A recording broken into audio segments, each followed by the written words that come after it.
Okay, outline and overview of Burbank Town. Justin M. Alvarez's copyrighted scripts. It's a proposal and pitch to film the pilot episodes of Burbank Town. I, Justin M. Alvarez, wrote Burbank Town, both the scripts in 2009 to 2010. The first script is 35 pages. The second script is 48 pages. So that would translate to TV time 30 to 45 minutes, depending on editing and any edits that would be made in the storyline. Okay, so a lot to cover. I'm going to try to keep this under 20 minutes, and then I'm going to post all photographs in comment sections. So that's what this one is about. All right, so it's going to have a feel of. And normally people are like, what is it? What is it about? You know what I mean? So it's like I already have some photographs and 3 pages posted.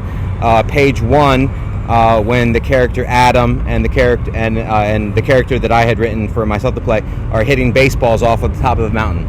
That's already posted on there. And page 28 and 29 have been posted. So it's going to feel like an entourage and a home improvement. And there's a couple other more influences that I'll get into, but that's some. Well, what kind of a show is it? What is it like? An entourage and a home improvement. Okay, all right. It will be beautiful, visually stunning, dynamic writing, a fantastic world-class cast, the energy of a Broadway show. Right? Okay. So, and I'll just get into this real quick. So, intentions. What are my intentions?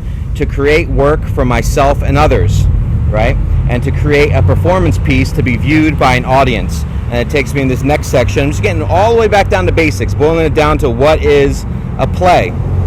My definition of a play, before looking it up in the dictionary, since we're sort of reinventing the wheel here for some reason, my definition of a play is a written piece performed by actors or members of the community in front of an audience. That's it. If someone asked me to define a play without looking up in the dictionary, that's what it is. A written piece, right? Burbank Town, boom. A written piece performed by actors or members of the community who want to perform it in front of an audience. Okay, so that's what that is, right? So in Burbank Town is a written work. I wrote it, 2009-2010, to be performed by actors or members of the community for an audience with the energy of a Broadway play. All right, so then I also wrote, dynamic, vibrant, beautiful, fantastic, and then what I would want the audience to take away from that would be enjoyable, intriguing, and captivating for the audience. Why do people go see Broadway shows? Why do people go see community theater? Why do people turn on a particular Netflix special or something on HBO? Or why do they watch something on YouTube? It's usually because it's one of those 3 things. It has to be captivating, intriguing, and enjoyable, right? So there's a couple of things to talk about as far as that is concerned. Okay, so I'm going to some influences. All right, so Friends, the television show Friends, is a great influence for me. Some of the scenes feel like Friends, you know, the episode, the television show Friends, right? Entourage, again, Burbank Town. It's like the other side of the Hollywood dream, right? So it's just like what it's like making movies, trying to get movies made. Okay, Home Improvement. So Home Improvement. I was actually at Tim Allen's studio in 2008. I had the pleasure of working at his studio. He's got a fantastic studio in North Hollywood. So Tim Allen played a character named Tim Taylor, and on the show he had a cable show selling tools for Binford Tools, right? So Tim Allen is an actor in real life, and on the show he was selling tools on a show, right? So Burbank Town would be like, before he met Jill and had the show, like if Tim Allen was in Los Angeles doing his stand-up before he did Home Improvement. It was like, what would his experiences be like with his friends type of stuff, right? So I've written those scripts. I already have those scripts. They're written. They're Justin M. Alvarez copyrighted scripts. And I have photographs that would match up with that. They're beautiful, stunning photographs, right? Okay, so, all right. So I did that. Those are some of my, so some earlier influences. We're going all the way back from the start here, right? I grew up in the United States of America. I'm an American citizen. Public high school, community college. I'm a talented guy, right? Okay, so my early influences are Sesame Street, The Muppets, Fraggle Rock. Those are the first television shows I remember watching as a child. I am a product of America and American television and believing in America and the American dream. Okay? All right. I also, as I started getting older, I really enjoyed Michael Jackson. I remember my family and we got together when Remember the Time, the music video, was first being premiered. It was a big deal, right? It was like an 8-minute music video instead of a 4 to 5 minute music video. It was like we popped popcorn and watched that. I was 8 or 9 years old, right? Remember the Time, Michael Jackson. All right? Okay, so Twin Peaks was also another influence of mine. When I remember 8 or 9 years old. I remember The Crow. I remember the music and the little man dancing. All right, Die Hard is another one of my influences. So those movies and television shows are some of my influences. And again, Sesame Street, The Muppets, Fraggle Rock, all those can be said. They're dynamic, vibrant, beautiful, fantastic. They are fantastic television shows. You know what I mean? So it's just like, and I recently saw a dog that looked like Sprocket from Fraggle Rock. That's why it made me think of it. And the dog from Sesame Street. Anyway, so I see dogs all the time. All right, and then when I was getting older, it was Friends and Home Improvement when I was in middle school and high school. All right, so those are my influences. That's what helped shape me. And then I studied photography, digital imaging, editing, acting in college, in high school, as well as college. And then I got my SAG card in Washington, D.C. before I moved to Los Angeles to be an actor and pursue a career being successful as a paid actor, just like you can turn on TV or Netflix. Right, and then so those materials, it takes a lot of content to make television shows and movies, and it takes a lot of people to do that, right? So I've done that.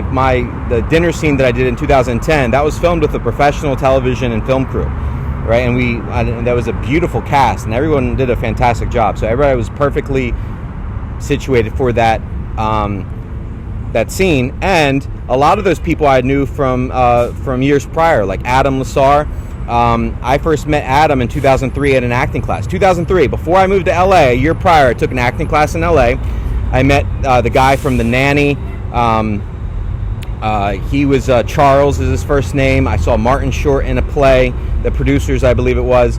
So it was a fantastic acting seminar. It was a 2-week class. I stayed at UCLA, and I met Adam Lassar, and he's actually in the dinner scene, and he's been a friend of mine since that time. And then another girl, Maria, I did a short film of her called Malaga. Maria is a fantastic actress, can cry on cue. Maria can cry on cue. Maria, we need you to cry. Action. She can cry. It's a difficult skill to have. I don't know how she does it. She can do it. Maria, I casted her. Maria and I were both leads in a short film in like 2005, 2006. And Maria was in the film. Okay, great. So I casted Maria. Kate, the lead actress in the dinner scene, she was in a commercial class with me. I believe it was the commercial class with Sandra Morrill, or it was the Shakespeare class, but I'm pretty sure it was Sandra Morrill, and I was like in 2000. I was taking classes all the time when I first moved out to LA, and I met Kate. She's a fantastic actress, and I asked her to be in my film. Okay.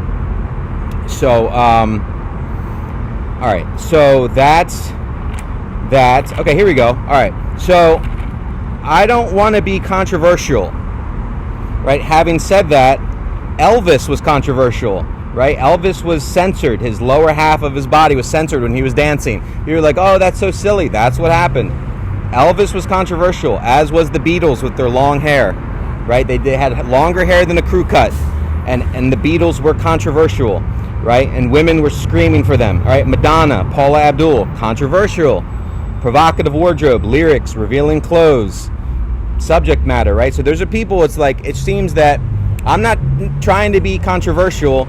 I'm trying to create dynamic, vibrant, beautiful, fantastic art. I'm trying to create a performance piece to be performed by actors or members of a community in front of an audience, like Broadway plays, like Netflix specials, right? Okay, so that's what I'm trying to do. I'm an actor, an artist, and a writer. I'm trying to create work for me and my friends and other actors and members of the community, okay? Which has been done before. Tim Allen, Home Improvement, right? So it's just like, okay, so, and Tim Allen is a fantastic role model. I posted a picture in 1994, Tim Allen, there was one particular week, that guy was the man. #1 book in America, #1 television show, #1 movie. He has those images framed in his office at his studio, and that's a fantastic goal to have.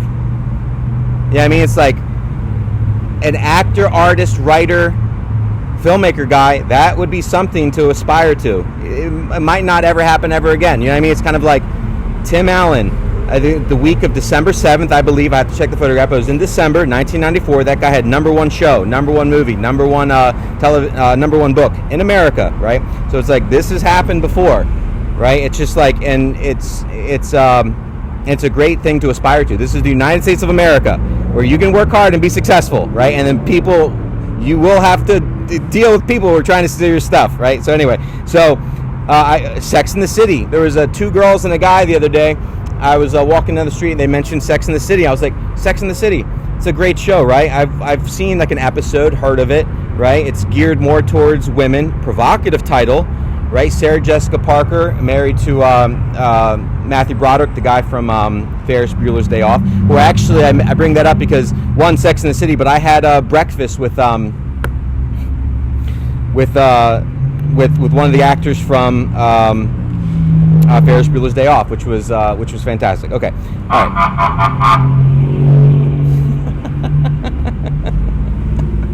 Guess what number it had on the truck? Number 7. Okay, so Bill Murray, Scrooge, the executive meeting, well, about what sells, right? So that we have watch that scene. That's an amazing scene, right? He's like, this is something that I would do, right? And it's just like, it's an enjoyable scene, right? So I talked about all that. So I have those scripts. I'm not going to necessarily post the scripts. There's pages that I've posted. I'm not going to necessarily, they're copywritten scripts. I wrote them, so I could potentially post additional pages, but I think the next step to me is find a place for that. So when I was shooting the dinner scene, my friend Adam and I, we got together, we made a list of everything that we need, all the crew, and we had a crew member from Brothers and Sisters who was like, let's shoot one of those scenes that you've been writing, that we've all been watching you write. Let's shoot one of them. And I said, yes, let's do it.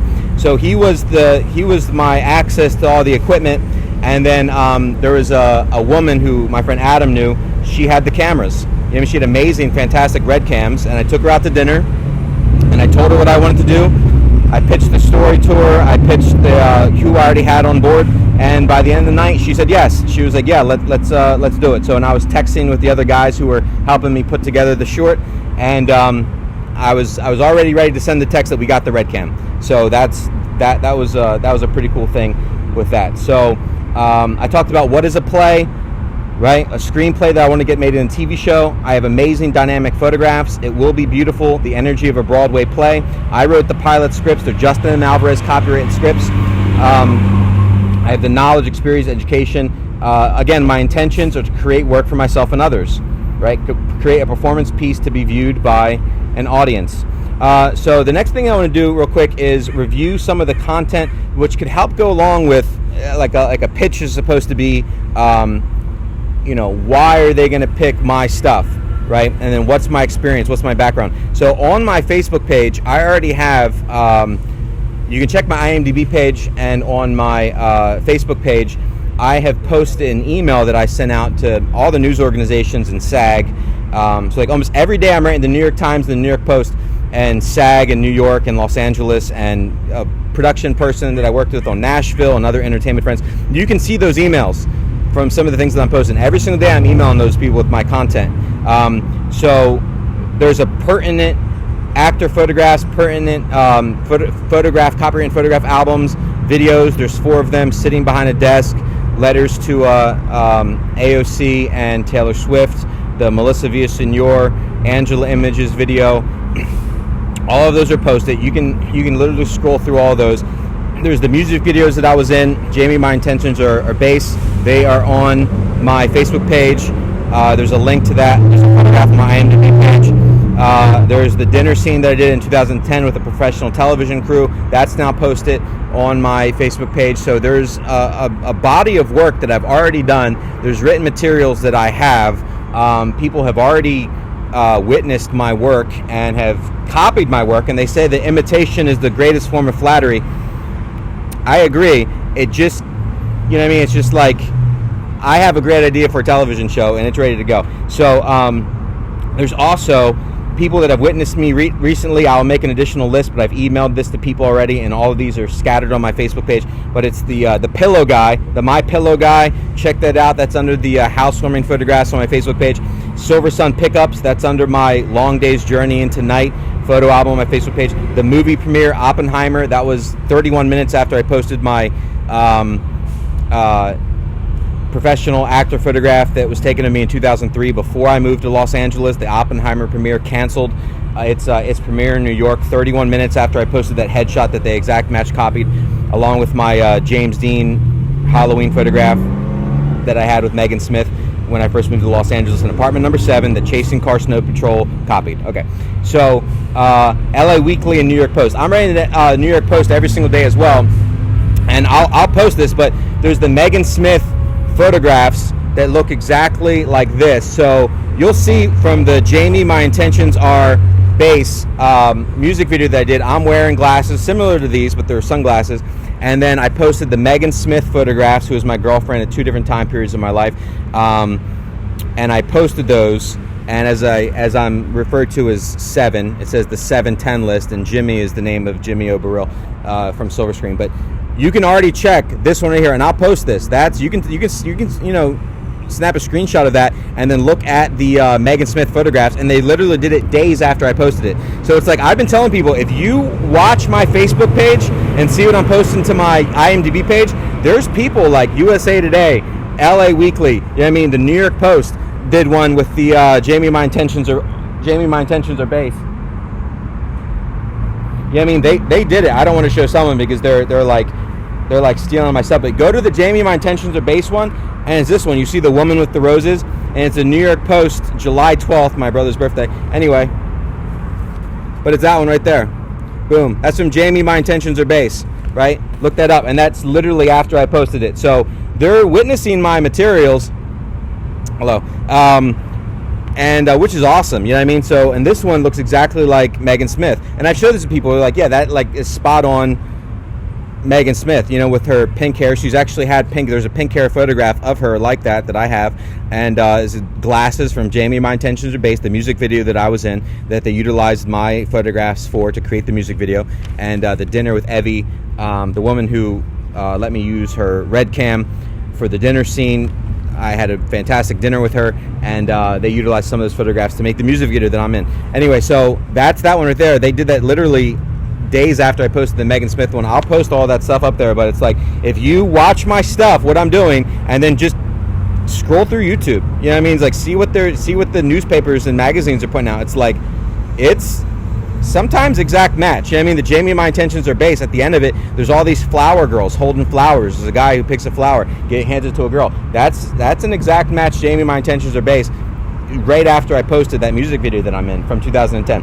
Okay, so that's what that is. All that stuff is up there, but you can check out what I've done as an actor, artist, writer, photographer, filmmaker from college. There's timelines of this, right? Work that I've produced, scripts that I've written, and this is, this is my overview video, pitch video, work proposal to film those pilot scripts that I have, right? And you can watch the pilot script from Home Improvement. It's awesome. It's an awesome episode that Tim Allen did for Home Improvement, and that basically launched the Home Improvement show. And like, you know, who Tim Allen is we know him as Tim Allen when you mention Tim Allen. So and he has a, like I said, I was fortunate enough to be at his studio in 2008 working on the movie that he was doing at the time, and it's a very cool studio, very cool setup over there. Anyway, so that's going to do it for this one. Right in at 20 minutes. That's fantastic. I'll continue posting materials. The photographs that I have, there's 2 amazing photographs at the Burbank Classic Car Show. Every Friday, Saturday night, there's a classic car show in Burbank, and I've taken some amazing photographs of some of those classic cars there. I love Bob's Big Boy. We'd always go there with my friends, and then I basically want to produce those 2 scripts that I have to make a television show. So I mean, my writing is fantastic. It's dynamic. Like I said, it will be beautiful, stunning. The energy of a Broadway show. That's what you want, right? It's like you don't want something boring. Who's gonna watch that? You know what I mean? You want something that's dynamic, intriguing, captivating for the audience, right? And then there's going to be people who are going to be like, you got to censor Elvis. Yeah, I mean, it's like the Beatles haircut, cut their hair. Yeah, I mean, it's like Madonna, tell her to put some clothes on. You know what I mean? Which, hi Madonna. It's just like, probably not a bad thing to tell her. You know what I mean? But it's like, she looks great, and she is a fantastic artist. Okay, guys, thanks so much. God bless. I'll continue to post some stuff up. That's the work proposal to film Justin M. Alvarez's pilot episodes of Burbank Town. Thank you so much. Bye-bye.